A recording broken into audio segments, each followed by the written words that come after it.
Our second keynote is from Jeff Goldberg. He's going to talk about my journey from blockchain enthusiast to blockchain skeptic. What? Are you at the right event? Okay, let's check it. All right. Is an executive vice president of research and consultant at Novarica, and he has tons of experience. Again, your bio is very long.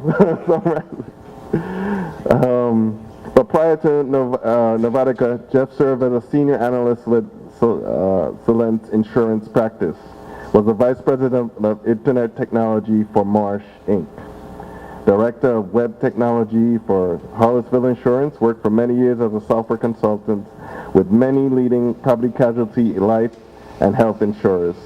With that being said, let's welcome Jeff to the stage.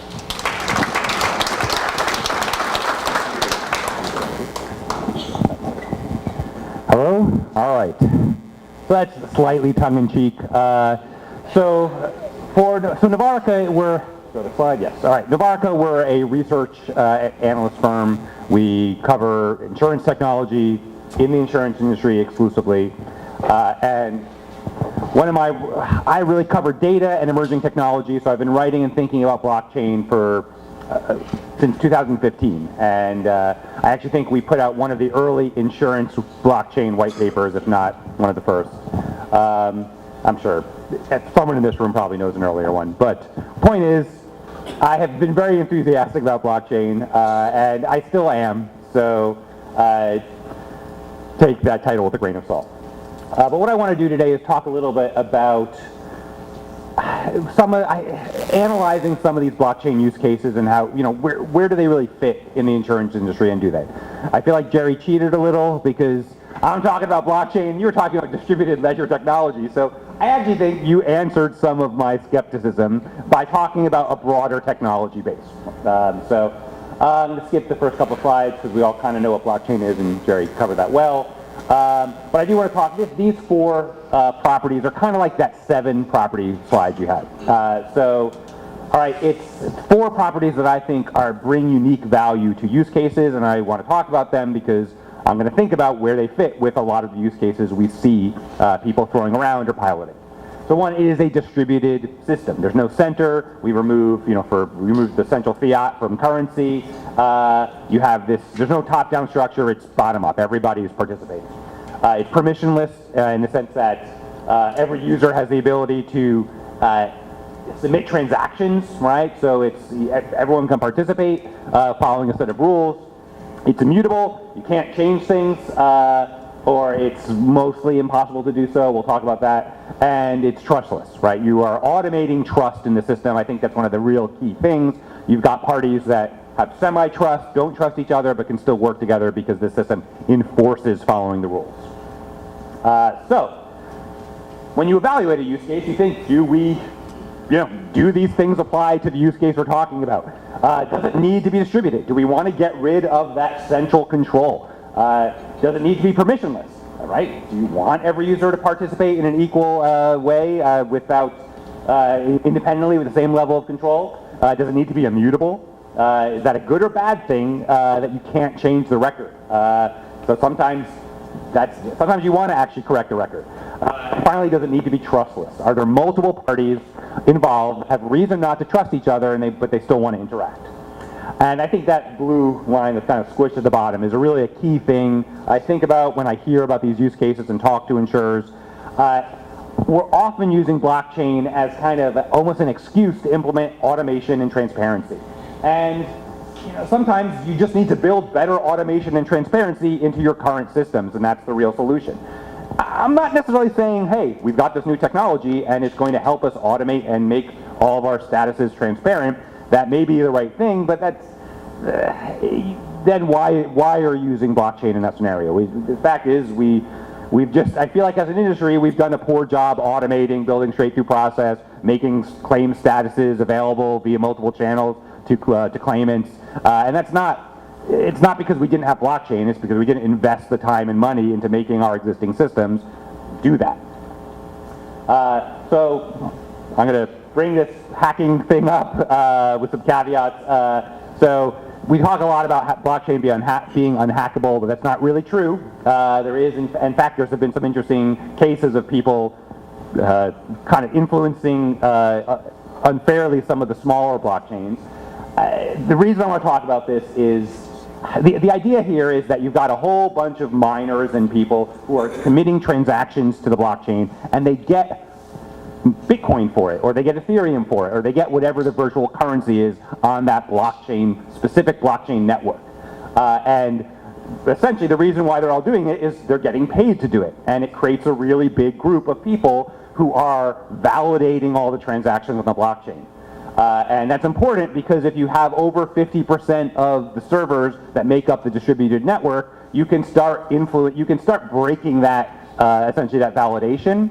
And so it's important that you have a lot of people doing it. There's a circle between the value of the currency, people participating in the blockchain network, and the prevention of any individual person getting 51% control. So as the value drops, and it's kind of up and down, people stop participating in the mining experience, and then it becomes easier for one person to get 50% control. One of the estimates is that it would take $260,000 per hour of compute power to attack the Bitcoin blockchain. Caveat here being you can't get that much computing power. Actually, Bitcoin is worth billions of dollars, so you think, oh, $260K an hour is not actually that much. Here's a little, I ran this by someone, and here's his note. You'd essentially basically have to build a multi-billion-dollar state-of-the-art chip fabrication plant, secure a huge amount of currently unused electricity, or maybe build it in Iceland where electricity is more geothermal, get some mega data centers, hire all the people to operate those factories, data centers, and then the second caveat is the hacking would be limited. Just because you have 51% doesn't mean you can steal all the Bitcoin. It means that you can duplicate transactions, and start messing around with it, but it would eventually get shut down. So this point will come back in the next slide. So now I'm going to talk about a bunch of use cases and question them and say, why are we considering putting this on the blockchain?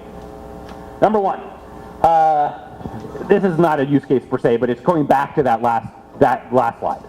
Any use case that is you're putting on Bitcoin's blockchain, or more likely Ethereum, or their smart contracts, that doesn't involve the exchange of the virtual currency is essentially a tourist on that particular blockchain, because the virtual currency is actually part of what makes the whole system work. So if you are putting something on there that doesn't involve any exchange of the virtual currency that is supporting the blockchain, you're a tourist. You are counting on everyone else to sustain that blockchain for you and have your completely unrelated use case continue to be successful over time.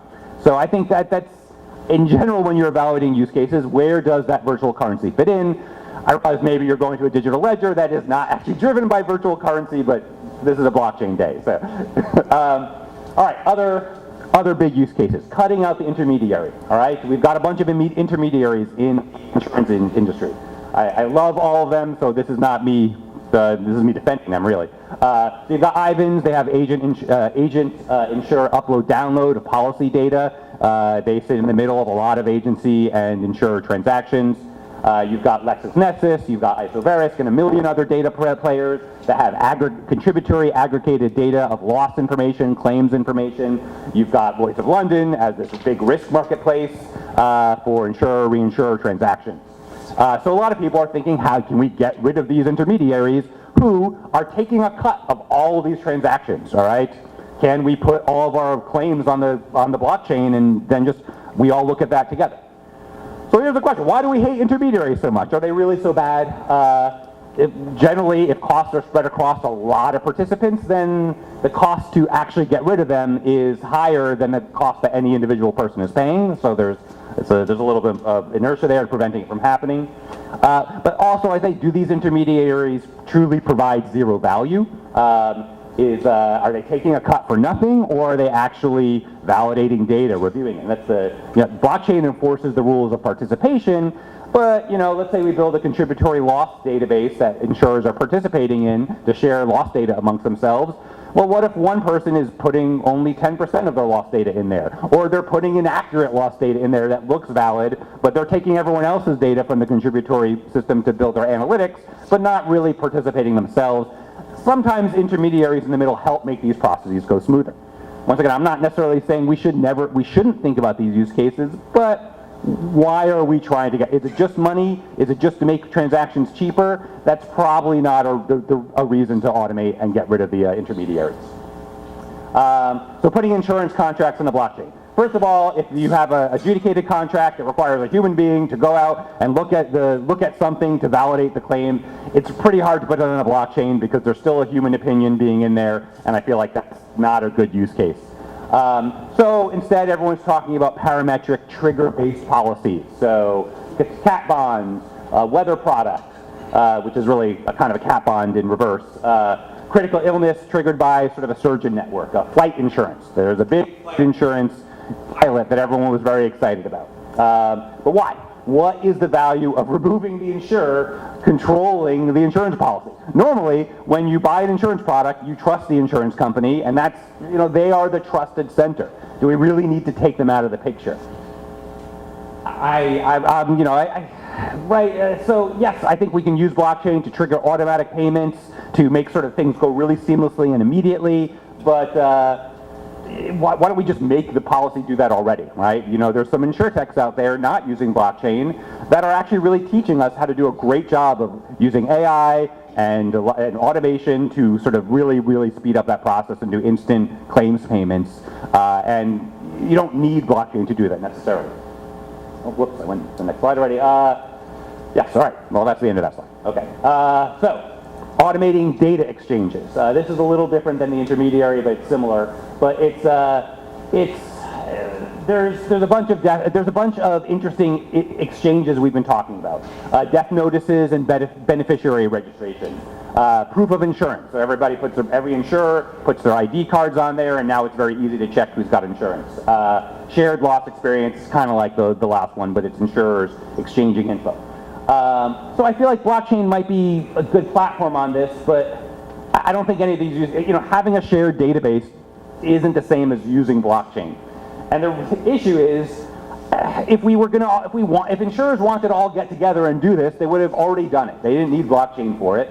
And the fact is, it requires a vast organized effort by hundreds of insurance companies across the country to come to an agreement on a standard interface, fully commit to participation in an ongoing data sharing effort that also passes regulatory approval. Blockchain is not the issue preventing us from doing this kind of thing. All right, so less questionable use cases. So this is me being, I'll say one of the blockchain experts who works for a blockchain exchange group who sort of gave me those caveats for my earlier slide. He read through this deck. He also said these less questionable use cases he also considered very questionable. So he's kind of pro blockchain on the one hand, but he was even more skeptical than me. All right, so inland marine use case that everyone's talking about and has gone live recently. It's a partnership between 1 million companies. I actually really like this use case because it has a ton of international parties all working together that don't fully trust each other, right? You've got ships moving through international waters. The risk level changes while the ship is moving. You need to have a pre-agreement about how people are contributing to that contract even as the risk conditions change. If you have one really large risk holder and a bunch of small risk holders, you don't want to be in a situation where halfway through the boat moving and the risk conditions of the area change, that all the small holders say, well, we're just going to back out of the contract, and the biggest risk holder is stuck with it because they can't just stop covering it. So this forces kind of an ongoing exchange. Does it need to be permissionless? Probably not. Do you want it to be immutable? Probably. And then trustless, yes. I think it's a really good trustless use case. Does it utilize virtual coin? Probably not. You're probably tying it to real world payments that are not Bitcoin or Ethereum. But I think it's on the Ethereum blockchain. But still, it is to me a less questionable use case. It's really interesting, and you can there's a lot of writing about it online. Some miscellaneous use cases that I find interesting. Risk pools, right? That's actually essentially, can we have a group of like-minded people who don't really know each other insure each other? There's a few startups out there. A lot of them are in Europe because I guess, I don't know, their regulatory environment maybe is not as tough as ours. Source of record stuff I think is really interesting. So you've got luxury items. I've been talking to some people before the event about tracking real estate, tracking property ownership and history and provenance. These are all really interesting things, not necessarily insurance use cases, but they are kind of other use cases that the insurance industry will really be impacted by and take advantage of when they happen, and also have the benefit of the insurance industry doesn't necessarily need to be the one driving it. So that's, there you go. And in conclusion, here is that flight delay insurance that everyone was always talking about. It shut down in October.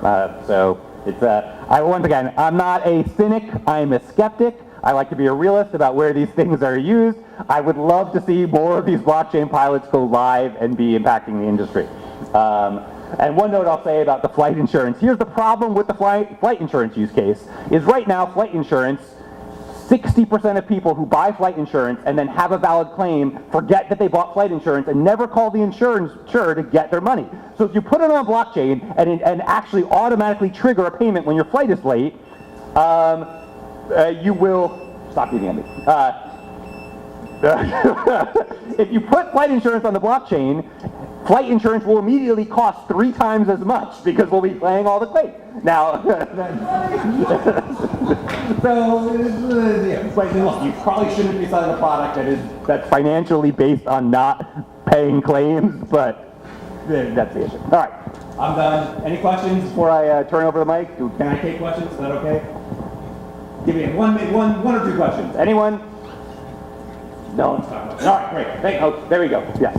So you mentioned in the certificates of insurance that, that why didn't we do this already? Yeah. So from an insurance company standpoint, we don't trust each other. Yeah. If there was a way to put our data in a place where, one, you couldn't use it, and two, other people couldn't see it, we probably wouldn't care as much. So I see. So you're saying if you put essentially, if you have a place where everyone can put their certificates, understand that another company couldn't use it to steal all, backtrace all your clients. you can't monetize it. Right. Okay. Because that's another thing. We actually have a lot of that already. Okay. That actually might be a compelling argument. So as you think through that, I would suggest that maybe adding to your thought process that it's more about not wanting to give up this data and also then having the liability of sharing that data. Right. Oh, so I agree. Like I said, I feel like just I think it fails some of my other tests for being a strong blockchain use case, but I agree. It does, in fact, fix some problems why we maybe haven't done it before, right? It's, all right. I accept that. All right, thank you so much, everybody. I'll be around.